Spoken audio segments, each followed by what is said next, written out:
The pineal gland is a neuroendocrine transducer, secreting melatonin responsible for physiological circadian rhythm control. A new form of biomineralization has been studied in the human pineal gland and consists of small crystals that are less than 20 microns in length. These crystals are responsible for electromechanical, biological transduction mechanism in the pineal gland due to the structure and piezoelectric properties.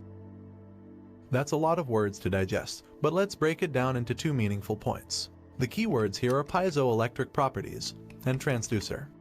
The piezoelectric effect occurs when you apply pressure to certain materials and that mechanical stress is changed into an electrical charge. To put it in simple terms, the pineal gland contains calcite crystals made of calcium, carbon, and oxygen, and because of their structure, they express this effect. Like an antenna, the pineal gland has the capacity to become electrically activated and generate electromagnetic fields that can tune into information. That's point number one. In addition, in the same way an antenna pulsates a rhythm or frequency to match the frequency of an incoming signal, the pineal gland receives information carried on invisible electromagnetic fields. Since all frequency carries information, once the antenna connects to the exact signal of the electromagnetic field, there must be a way to convert and descramble that signal into a meaningful message. That's exactly what a transducer does, and that's the second point. A transducer is anything that receives a signal in the form of one type of energy and converts it into a signal in another form. Take a moment to look around you. The space you are sitting in is filled with TV, radio, and Wi-Fi waves that are all different frequency ranges of invisible electromagnetic energy. You can't see any of them with your eyes, but they're still there. For example, the antenna that picks up a range of frequencies carrying a signal to your TV is transduced into a picture on your TV screen. When you tune into an FM station, you are tuning your antenna to a specific electromagnetic frequency. The information carried in that frequency range is then transduced into a coherent signal, which is the music you hear with your ears.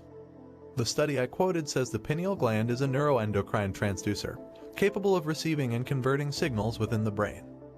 When the pineal gland acts as a transducer, it can pick up frequencies above our three-dimensional space-time, sensory-based reality. Once the pineal gland is activated, it can tune into higher dimensions of this space and time, and like a TV, it can then turn the information carried on those frequencies into vivid imagery and surreal, lucid, transcendental experiences in our mind, including profoundly heightened multisensory visions beyond our vocabulary. For the pineal gland to become activated, some important things must happen. I will address them now. 1. The piezoelectric effect. Critical to creating the piezoelectric effect in the pineal gland are the calcite crystals mentioned above. Remember, these are very tiny crystals, approximately 1 to 20 microns in length. To put this in context, their size can range anywhere from 1/100th to 1/4 the width of a human hair. For the most part they are octahedron, hexahedron, and rhombohedron in shape. The purpose of the breathing technique we do before many meditations is to pull the mind out of the body by liberating potential energy stored as emotions in the lower 3 energy centers. As we inhale and contract those intrinsic muscles, follow our breath from the perineum all the way up our spine to the top of our head, and then hold our breath and squeeze those muscles more. We're increasing intrathecal pressure. This is the internal pressure created when you push up against your insides. For example, when you hold your breath and lift something heavy. The word piezoelectric is derived from the Greek words piezein, which means to squeeze or press, and piezo, which means to push. When you do this, you are pushing cerebrospinal fluid up against the pineal gland, exerting mechanical stress on it. This mechanical stress translates into an electrical charge, and it's this exact action that compresses the stacked crystals in the pineal gland and creates a piezoelectric effect. The crystals of the pineal gland generate an electric charge in response to the stress you're applying.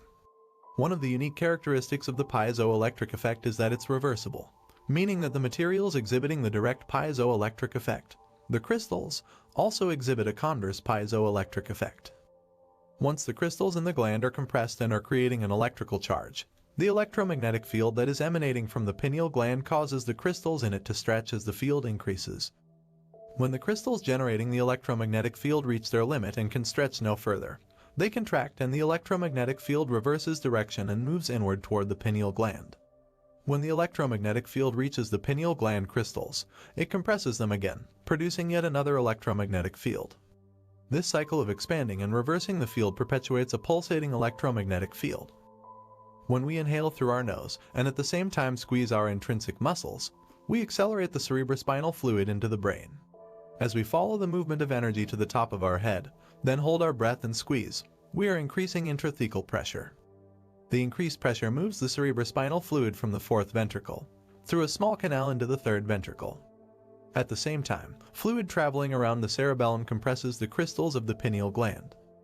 By increasing the intrathecal pressure, you funnel a greater volume of fluid into the chamber of the third ventricle, as well as from the space around the cerebellum. So when you hold your breath and squeeze, this extra volume of fluid exerts pressure from both directions up against the crystals, causing them to compress and create the piezoelectric effect. Now the pineal gland becomes a pulsating antenna, capable of picking up subtler and subtler, faster electromagnetic frequencies. This is the first event that must take place to activate the pineal gland. 2. The pineal gland releases its metabolites. On the surface of the pineal gland are tiny hairs called cilia, Latin for eyelashes. The action of the accelerated fluid moving faster than normal through the chambers of the ventricular system tickles the tiny hairs, which overstimulates the pineal gland.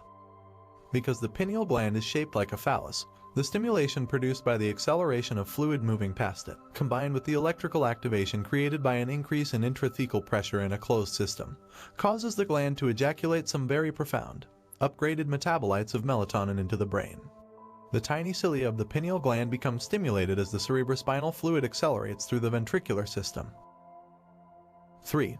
Energy is delivered directly to the brain.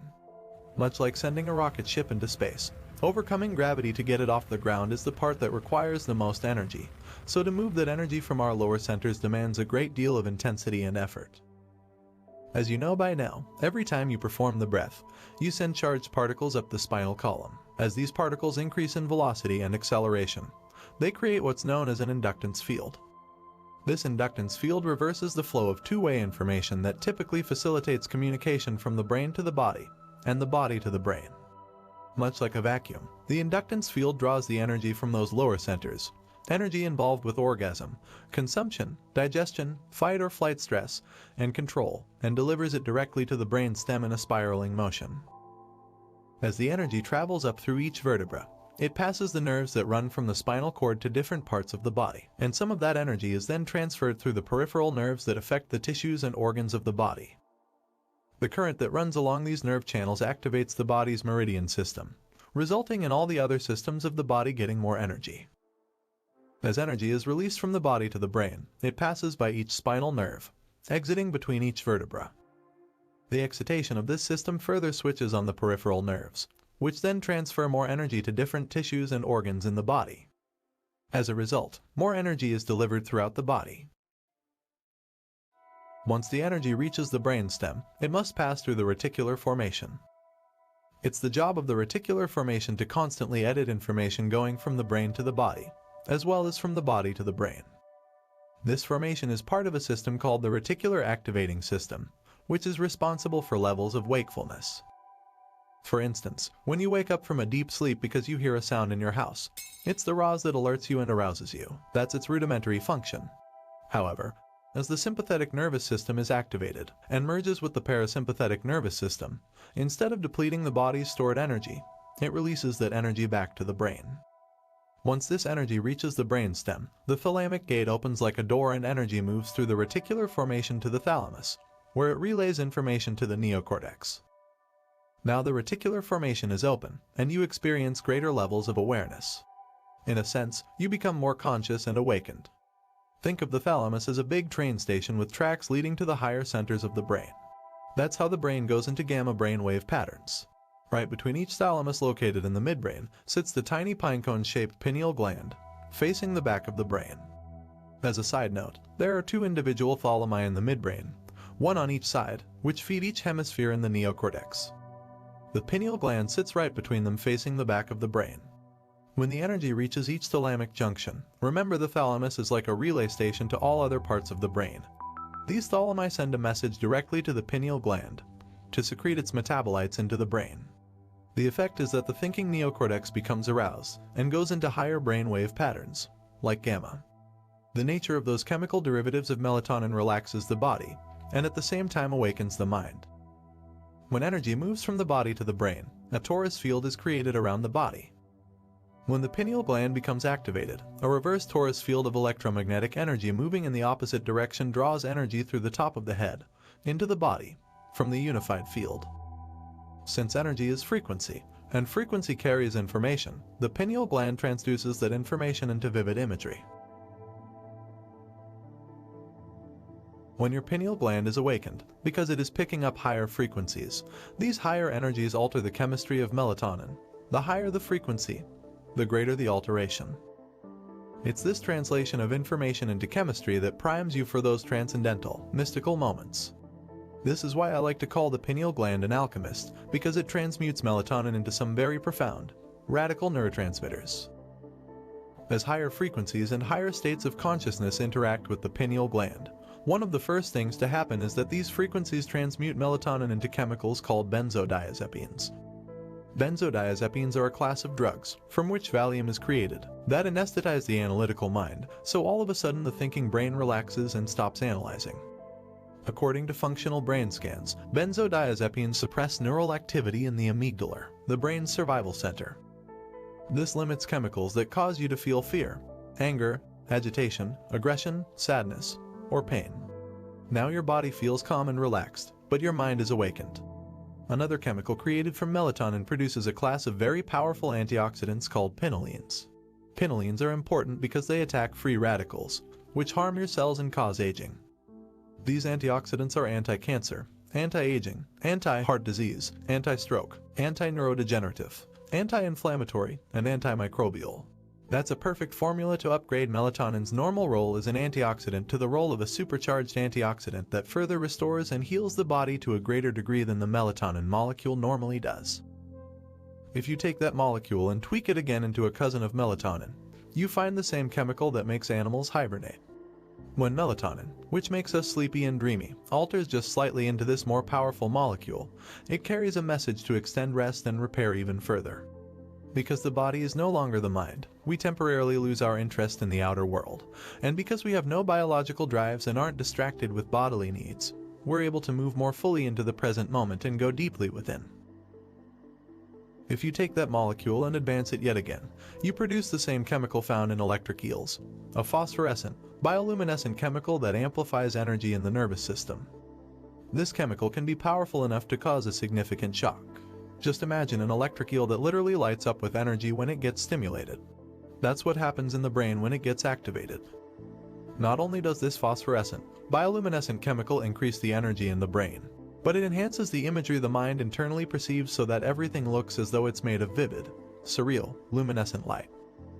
As a result, people have reported experiencing colors they've never seen before, because they exist outside their known experience of the visible light spectrum. These colors appear as profound, otherworldly glowing lights in a technicolor, lucid, opalescent world of suspended beauty. Everything appears as if it's emitting beautiful light made of vivid, radiant energy that you can feel.